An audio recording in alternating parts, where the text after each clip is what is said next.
Hey guys, how's it going? Jamie Fenn here, and today we're gonna open up the brand new DJI Air 2S.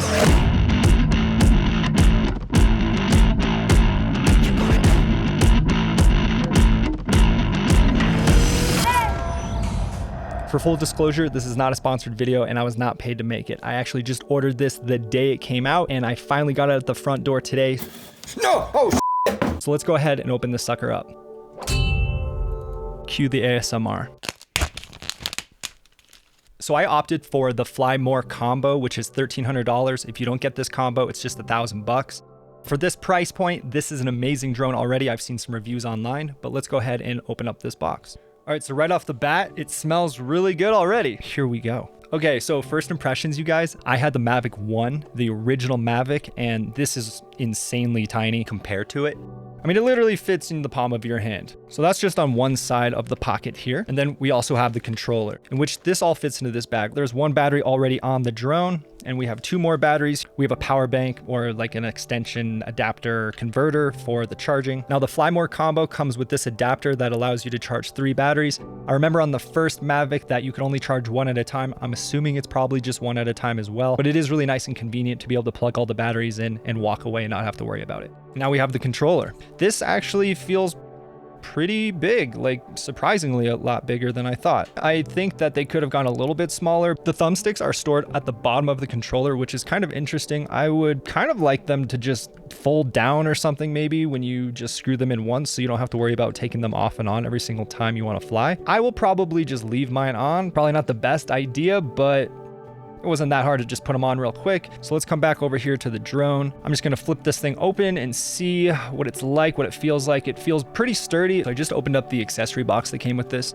And what comes inside is a bunch of props, a USB cable, and most importantly, these ND filters. This is another reason why I bought the Fly More combo, because this comes with 4 ND filters. If you don't know what ND filters are, they're basically like sunglasses for your drone. Now, if you want to get a good cinematic look without having a bunch of choppiness in your shot, these are required. I highly recommend them, and I highly recommend the Fly More combo.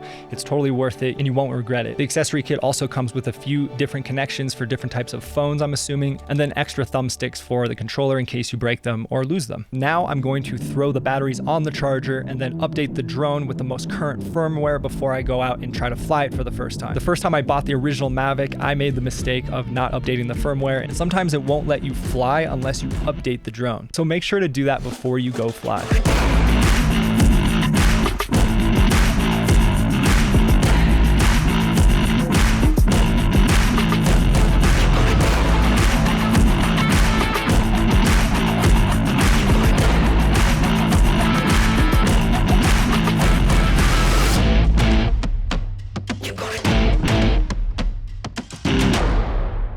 Before we go fly, I want to talk about the best settings to get the most out of this drone, and then also show you my favorite feature and the best settings for that as well. So let's first talk about how you can charge your phone with the controller. When you go into the app, you can tap the top right-hand corner where there's 3 little dots and select control, and then scroll down until you see phone charging. Go ahead and toggle that on.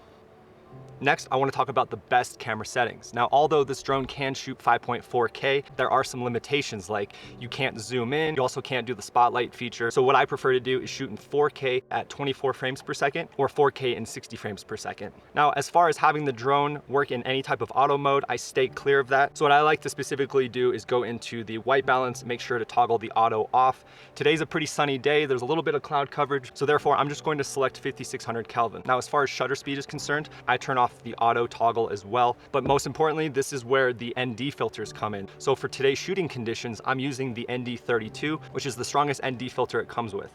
And the key to having good cinematic footage is making sure that your shutter speed is double your frame rate. So if I'm shooting in 4K at 24 frames per second, I want to have 1/50. Now, even with the ND32, it still may be a little overexposed, so I may have to crank the shutter up to 1/100 or even 1/120. Now, the only thing that I have left on Auto is the ISO, and that is only because if you're shooting in the afternoon and the lighting conditions change really quick, you can't just change out your ND filter as quickly as you can change the ISO. Also, another thing in the menu settings, you want to turn on zebras. Therefore, you can adjust the shutter speed to get proper exposure. And then last but not least, make sure you go up into the options and then you scroll down and you select D-Log. That will give you a flat profile, and that will give you a lot more room and flexibility in post-production to do your color correction and color grading. All right, so let's get this drone up in the air and show you guys my favorite feature. Now, my favorite feature is the ability to shoot a hyperlapse. So in order to do that, you want to go up to the top right-hand corner of the screen, select a little movie icon. Make sure that you're in the movie filming mode, by the way. Then scroll down until you see hyperlapse. Select hyperlapse. Now, what I think are the best settings is shooting in 4K and then also having the raw DNG files saved. The drone will make a short little clip on the SD card. Then when you go to transfer the footage onto your computer, you will also have the raw images to edit in post-production, and therefore you have a lot of room to color correct and color grade your footage. So make sure to select the raw option. So now the drone is in the air. What I want to do is select the shutter speed and crank it up until I don't see any zebras. Next, what I want to do is select the white balance. Now, this is the most important thing, you guys. Make sure you turn off the auto white balance. If you don't do that, the drone will shift in color, and then halfway through your hyperlapse, you're going to get a crazy color shift, and that's going to completely ruin the clip. Next, what you want to do is select the direction of where you want the drone to go. So I'm selecting the mid valley right here. It's locked on. Then what you want to do is select the interval of how quickly the drone takes pictures. I'm going to select 2 seconds.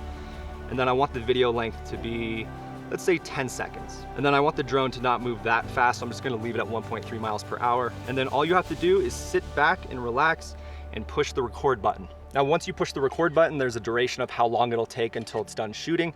So you can basically sit back and relax and let the drone do all the work. There's some really beautiful clouds today, so hopefully this hyperlapse is really cool, but it is a little windy, so we'll see how it works. This isn't the biggest drone, so it's probably not gonna handle as well in high wind conditions as the bigger drones, but hopefully it locks on really well and doesn't get blown around too much.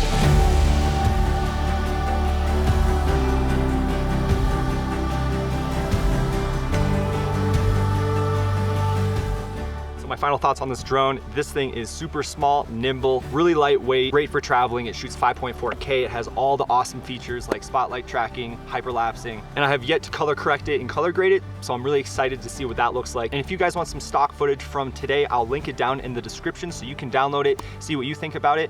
And with that said, you guys, thank you so much for watching, and I will see you in my next video.